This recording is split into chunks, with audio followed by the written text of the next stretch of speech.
This program provides education, not advice. Sponsors pay a fee for endorsements and interviews. See the truthayf.com disclosure page for details. This is where technology, innovation, and personal finance come together. This is The Truth About Your Future with Rick Edelman. Brought to you by Global X ETFs, dedicated to providing investors with unexplored intelligent solutions, and by Invesco QQQ. Anyone can become an agent of innovation with Invesco QQQ. Invesco Distributors, Inc. It's Thursday, July 6th, and this world has a birth dearth. We've talked before about dropping birth rates around the world, and it is getting worse. In Italy, they've just reported that births there have fallen to the lowest level since 1861. That's when the current nation of Italy was formed. Less than 400,000 babies were born in Italy last year. That's down nearly 2% from the year before. The Italian government is trying hard to reverse the trend. They now actually pay women up to $200 a month for every baby they have. And you get that $200 a month, $2,400 a year, until the baby's 21 years old. The payments haven't helped. It has not improved the birth rate. And there's a reason why. The payments don't really do anything to address the shortage of child care services. So getting the money doesn't do you a lot of good if it means you're home having to raise the child because you can't find a babysitter allowing you to go to work. Italy has child care facilities for just 1 out of 4 babies. At the same time, there are now 22,000 people in Italy who are over the age of 100.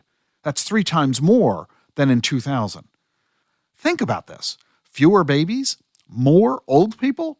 That's a bad combination economically, and Italy is not alone.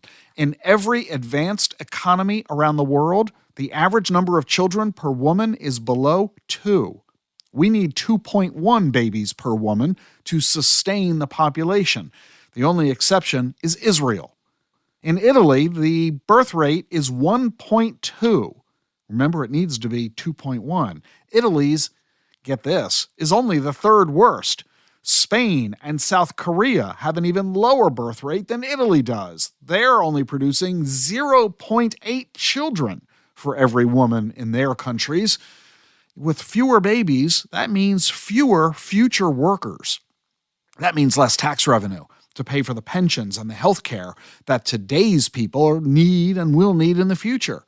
Fewer workers also means fewer doctors to pay for all of this. Italy's been borrowing money. Their debt to GDP is 135%, among the highest in Europe. And like I said, this problem is occurring all over the world. Here's one fun statistic. In Japan, they're selling more adult diapers than baby diapers. And guess what? Adults wear diapers many more years than babies do. So, this is a challenge around the world, and it represents a big problem for political leaders who have to solve it. It represents big challenges economically, but with all of these, there are always investment opportunities as well.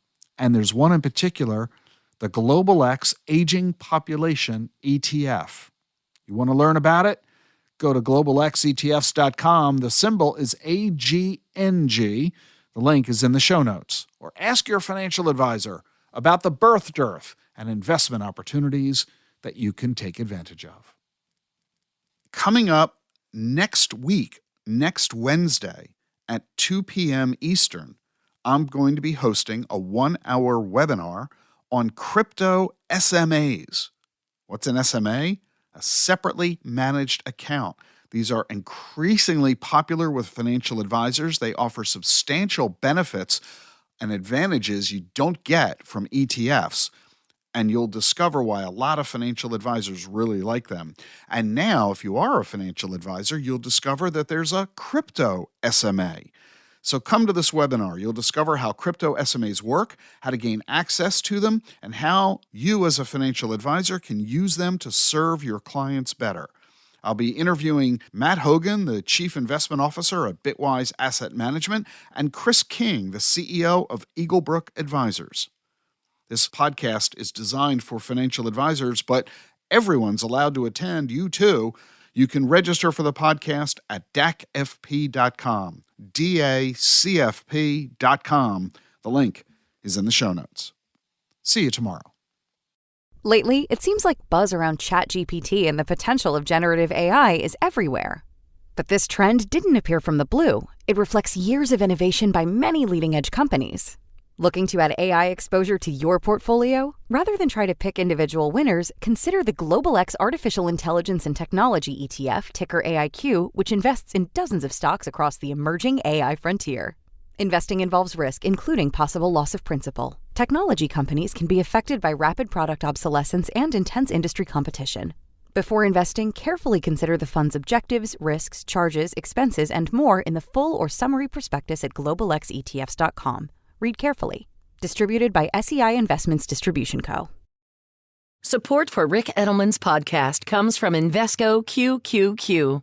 Meet Carmen, an everyday person who likes working in the garden, hosting dinner parties with friends, and listening to live music. She also participates in Progress by investing in a fund that supports innovative ideas. Invesco QQQ ETF allows you access to innovators of the NASDAQ 100, so you don't have to be an engineer to help push progress forward. Anyone can become an agent of innovation. Learn more at Invesco.com/QQQ. There are risks when investing in ETFs, including possible loss of money. ETFs' risks are similar to those of stocks. Investments in the tech sector are subject to greater risk and more volatility than more diversified investments. The NASDAQ 100 Index comprises the 100 largest non-financial companies on the NASDAQ. You can't invest directly into an index. Before investing, carefully read and consider fund investment objectives, risks, charges, expenses, and more in prospectus at Invesco.com. Invesco Distributors, Inc. How do advances in science, technology, and medicine translate into investment opportunity? Listen and learn. This is The Truth About Your Future with Rick Edelman.